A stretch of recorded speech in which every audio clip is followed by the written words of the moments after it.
저만인가요? 내 이름은 종타쿠 오덕이죠. 우리 종대 여러분, 오늘 하루 어떠셨나요? 오늘은 요즘 화제의 넷플릭스 드라마 오징어 게임의 주인공이 새벽이었다면 어떤 전개가 펼쳐졌을 것 같은지에 대한 가상 시나리오입니다. 이 영상에는 원작의 스포일러와 개인적인 견해가 있으니 그 점 유의하시길 바랍니다. 大丈夫ですか? 그럼 시작해볼까요? 항상 애니메이션에 관한 가상 시나리오 진행하다가 최근에 꽤나 즐겁게 본 오징어 게임의 전개를 한번 바꿔볼까? 라는 생각이 들었고, 오징어 게임 같은 경우 모두가 절대적인 선도 없고 누구나 주인공이 될 수 있는 구조, 누구나 최후의 승자가 될 수 있는 구조의 이야기이기 때문에 충분히 그럴듯한 가상 시나리오를 만들 수 있을 것 같아서 진행을 해봅니다. 이 가상 시나리오 컨텐츠는 원작을 토대로 만들지만 그 안에 각색되는 부분은 제 개인적인 견해가 들어가기 때문에 여러 설정 붕괴가 생길 수 있다는 점 미리 알려드립니다. 그럼 오늘의 가상 시나리오 시작하겠습니다. 새벽에는 탈북자 세터민으로 오늘도 힘겹게 살아가고 있었습니다. 어서 빨리 돈을 모아 북한에 갇혀있는 엄마를 이곳으로 불러온 뒤 동생과 함께 살기 위해서였죠. 어린 시절 북한에 살 때 마을에 전염병이 돌았는데 당국에서는 전염병이 도는 마을은 와서 치료해주기보단 폐쇄시켜버리는 방법을 취했고, 그로 인해 할아버지와 할머니 그리고 오빠를 잃게 되었습니다. 그러한 당국의 실정에 실증이 난 새벽이 아빠는 이곳을 떠나 남조선으로 가자고 했고 가벼운 짐만 싸들고 탈북을 시도했죠. 하지만 그 과정에서 부인들이 쏜 총에 맞아 아빠는 즉사했고 엄마는 한쪽 허벅지에 총을 맞고 쓰러졌습니다. 그러면서 너네라도 어서 도망가라며 여기 있다간 우리 전부 다 죽는다며 엄마는 손을 휘저었죠. 새벽이는 눈물을 머금고 동생인 철이만을 살리기 위해 뛰었고 새벽이와 동생 철이는 탈북에 성공했습니다. 하지만 한국에 와서도 어린 이들을 보호해주는 이들은 없었고 새벽이는 동생인 철이를 먹여 살리기 위해 무엇이든 해야 했죠. 그러다가 만나게 된 양아치 패거리, 그리고 그 양아치 패거리의 리더인 덕수를 만나게 되었고 그 덕수에게 소매치기 기술을 배우게 되며 하루하루 살아갈 수 있었습니다. 하지만 소매치기 성과가 좋지 않을 땐 항상 폭행을 당했고 새벽이는 동생만은 이런 생활을 시키고 싶지 않아 소녀원에 딸린 보육원에 보냈습니다. 처음에는 새벽이도 보육원에 갈까 했지만 보육원에서 살았다가 돈을 벌지 못하면 북한에 있는 엄마를 하루빨리 이곳으로 모셔올 수 없었기에 그나마 돈을 벌 수 있는 소매치기 생활을 계속하게 되었죠. 그러다가 덕수 패거리의 착취와 폭행을 견디지 못해 언제 나갈지에 대해 기회를 노리고 있었습니다. 그러다 덕수가 지정해준 꽤나 기금품을 가지고 있던 어떤 사람을 소매치기 했고 이 정도 금품이라면 엄마를 데려올 수 있을 것 같아 그대로 덕수를 떠나게 되었죠. 하지만 번번이 순진했던 새벽이를 등쳐먹는 인간들이 나왔고 끝내 자신의 수중에는 남아있는 돈이 없었습니다. 시간이 길어지면 길어질수록 엄마는 북한에서 못 데려올 가능성이 높아진다는 소리에 사채까지 끌어다 썼던 새벽이는 인간 불신에 시달렸죠. 그러다 어느 날 기운과 부딪힌 새벽은 그에게서 456만원이라는 거금을 얻어냈고 완전 횡재했다는 생각을 했습니다. 그렇게 기분 좋게 집에 돌아가던 지하철역에서 한 양복 입은 남자가 보였고 꽤나 가진 것이 많아 보여 그 남자에게 소매치기 하려고 부딪혔죠. 순조롭게 지갑을 얻었고 그 남자와 제법 거리가 멀어진 상태. 그 남자는 저 멀리서 새벽이에게 큰 돈을 원한다면 거기 번호로 연락을 주라고 외쳤는데 그 남자의 손에는 아까 자신이 기훈에게 뺏은 돈 봉투가 들려있었고 쫓아가려 할 때 그 남자는 지하철에 탑승하며 놓치게 되었죠. 큰 돈을 도로 뺏겨 엄청나게 어려워하는 새벽이는 그 남자에게서 얻은 지갑을 열어보았고 그곳에는 오징어 게임의 명함이 들어있었습니다. 그리고 쪽지도 함께 들어있었는데 그 쪽지에는 오징어 게임에 참가하게 되면 큰 돈을 얻을 수 있으며 그 돈이라면 엄마를 이곳으로 모셔올 수 있다고 적혀있었죠. 자신의 상황까지 잘 알고 있는 듯한 그 남자에게 더욱 열이 받았고 일단 그 명함에 전화해 오징어 게임에 참가하게 되었습니다. 새벽이는 픽업될 때 자신의 소지품을 다 뺏기고 이상한 체육복을 갈아입혀졌다는 것에 이들의 용의주도함에 놀랐고 온통 마스크를 쓴 인물들이 가득한 이곳을 경계했습니다. 그리고 이곳에는 예전에 자신을 거두어줬던 덕수까지 있어 자신을 폭행했죠. 거기에다가 자신이 소매치기 했던 기훈까지 그곳에 있었고 소위 말해 엿된 상황이란 걸 깨달았습니다. 곧이어 첫 번째 게임인 무궁화 꽃이 피었습니다가 시작되었고 이게 뭐하는 짓인가 싶었지만 일단 상황을 지켜보기로 했죠. 그런데 앞서 까불던 남자가 총에 맞아 죽었고 혼비백산한 상태로 사람들이 도망가다가 모두 총에 맞아 죽는 걸 보게 되었습니다. 새벽이는 그 총소리를 듣자마자 어쩐지 자신이 탈북했을 때의 감정이 되살아났고 그 누구보다 침착한 정신상태가 되었죠.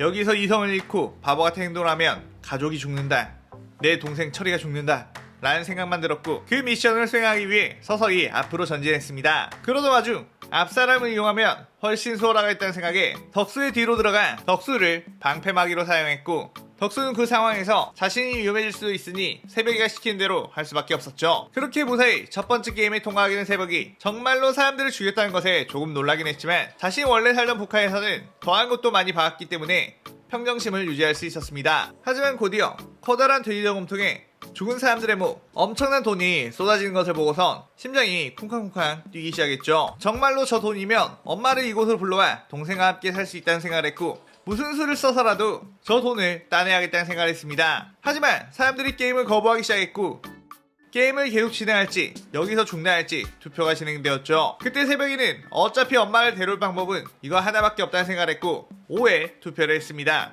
하지만 투표 결과는 게임의 중단이었고 새벽이는 좌절했죠. 그렇게 큰 돈을 얻을 수 있는 방법을 알게 된 호루는 자꾸 그것만이 아른거렸고 그것밖에 방법이 없다는 생각이 간절해졌습니다. 그렇게 다시 찾아온 두 번째 기회, 이번에는 제대로 준비를 해야겠다는 생각으로 호신용 칼을 준비해 몰래 반입하는 데 성공했고 그날 밤 그 칼을 이용해 화장실 환풍구의 문을 열고 들어가 일꾼들이 대량의 설탕을 녹이고 있는 장면을 보게 되죠. 하지만 그 설탕의 의미를 잘 알지 못했던 새벽은 미녀와 상우에게 그 정보를 말해줬고 그 다음 게임에서 뭔가 게임의 정체를 눈치챈 듯한 상우를 따라 세모 모양을 골라 달고나 뽑기 게임에서 살아남게 되었습니다. 그 새벽에는 기운 일행과 엮이게 되며 취침 시간대에 덕수에게서도 죽임을 당하지 않고 살아남을 수 있었고 조금씩 기운 일행과 함께하는 것이 유리해지겠다는 판단이 들었죠.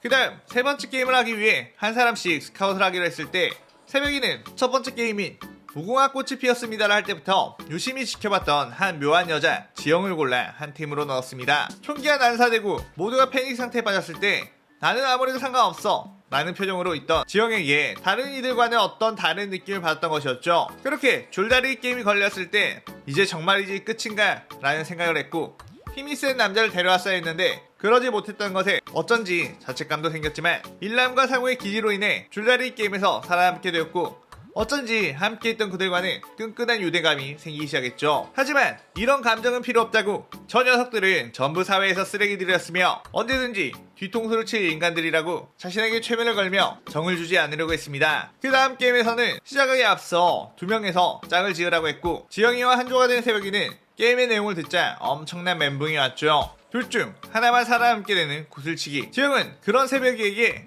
딱 한 판에 모든 걸 걸고 게임을 하자고 했고 여유있는 시간 동안은 서로 살아온 이야기나 하자고 했습니다. 서로의 과거 이야기를 털어놓으면서도 새벽이는 긴장을 놓치지 못했고 언제 지영이 어떤 수를 써서 자신을 죽이려 할지 모른다는 생각을 했죠. 하지만 지영은 게임이 시작되자 다시는 나가봤자 할 게 없다며 일부러 새벽이에게 져주면서 강새벽 같이 해줘서 고마워 라는 마지막 말을 끝으로 사망하게 되었고 새벽이는 마지막 순간까지 지영을 믿지 못하고 경계하고 있던 자신에게서 역겨움을 느끼며 눈물을 흘리게 되었습니다. 하지만 엄마와 동생을 생각하며 자신이 괴물이 되더라도 그 둘을 위해 꼭 살아 돌아가겠다는 생각을 굳혔죠. 그다음 징검다리 게임에서는 새벽이는 맨 뒤에서 두 번째 번호를 뽑아 꽤나 안전하게 앞사람을 따라가며 클리어하나 싶었지만 덕수가 자신의 앞사람이 죽자 멘붕 상태가 되어 움직이지 않겠다며 뒷사람에게 먼저 가라고 소리쳤습니다. 그렇게 시간이 끌리는 상황, 덕수에게 앙심을 품은 한미녀가 덕수를 밀어버리려고 했지만 덕수는 힘으로 한미녀를 압도하며 밀어버렸고 한미녀는 떨어져 사망했죠. 그 모습에 뒤에 있던 이들은 덕수보다 앞장서서 유리 징검다리를 건너게 되었고 덕수는 만족해 웃고 있었습니다. 새벽이는 덕수가 있는 칸을 지나기 전 사실상 앞으로도 있을 게임에서 가장 경계가 되는 건 바로 덕수라는 생각을 했고 어떻게든 여기서 저 녀석을 처리해야 한다고 판단했죠.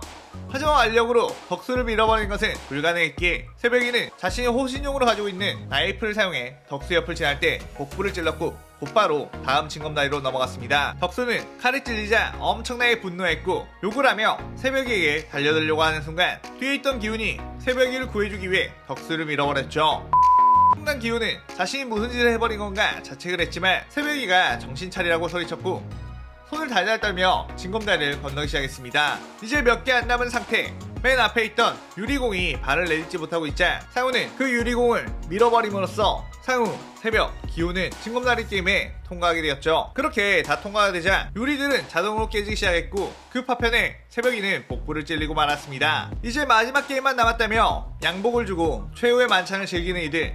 하지만 새벽이는 복부에 찔린 유리 파편 때문에 밥도 잘 넘어가지 못하며 식은땀을 흘리고 있었죠. 하지만 정말 마지막이라 생각하고 아픔을 꼭 참고 있던 새벽. 그날 밤 취침 시간이 되자 기훈과 새벽은 대화를 하며 둘 중 하나가 살아남으며 서로의 가족을 챙겨주려고 했습니다. 그런데 그때 새벽이는 몸 상태가 안 좋아져서 잠깐 누워있었고 기훈은 어둠 속에서 누군가의 기척을 느끼게 되었죠. 그것은 다름 아닌 상우. 상우는 새벽이가 요리 파편에 복부를 찔린 것을 봤었고 만찬 때도 상태가 안 좋다는 걸 알아챘었기에 마지막 게임이 오기 전 쉽게 죽여놓을 수 있을 거라는 생각에 기습을 한 거였습니다. 하지만 기훈은 몸을 던져 상우의 공격을 막았고 둘은 육탄전을 벌이기 시작했죠. 기훈과 상우는 최후의 만찬 때 얻었던 나이프를 가지고 어둠 속에서 서로의 칼침을 놓기 시작했고 누가 이기고 있는지는 알 수가 없는 상황이었습니다. 그저 고통에 신음하는 소리, 칼에 살이 베이는 소리만이 어둠 속에서 퍼져나갔고 잠시 뒤 어둠에는 정막이 흘렀습니다. 그리고 문이 열리며 불이 켜지면서 마스크 쓴 사람들이 관을 들고 들어왔죠. 화내자 보이는 모습은 상우는 쓰러져 누워 있었고 그 위에는 기훈이 상우를 깔고 있었습니다.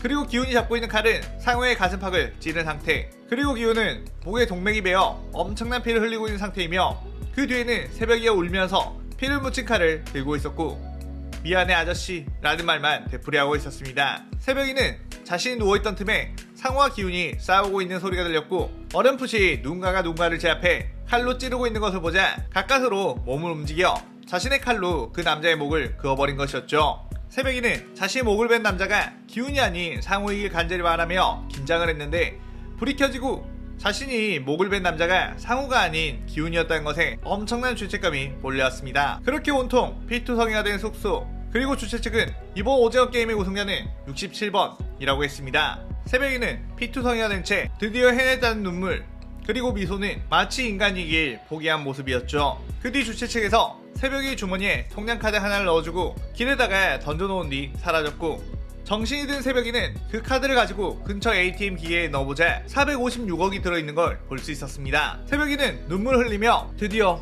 엄마랑 동생이랑 같이 살 수 있어 라는 말을 했죠. 그렇게 카드를 다시 뽑아 동생의 보육원에 가기 위해 발걸음을 옮기는 순간 새벽이는 그동안 참고 있던 긴장과 고통, 유리 파편으로 인한 과다출혈로 쓰러졌고 차가운 바닥에서 다시는 일어나지 못하게 됩니다. 자, 이렇게 오징어 게임에서 새벽이가 주인공이라면 벌어졌을 것 같은 전개에 대해서 가상 시나리오를 짜봤는데요.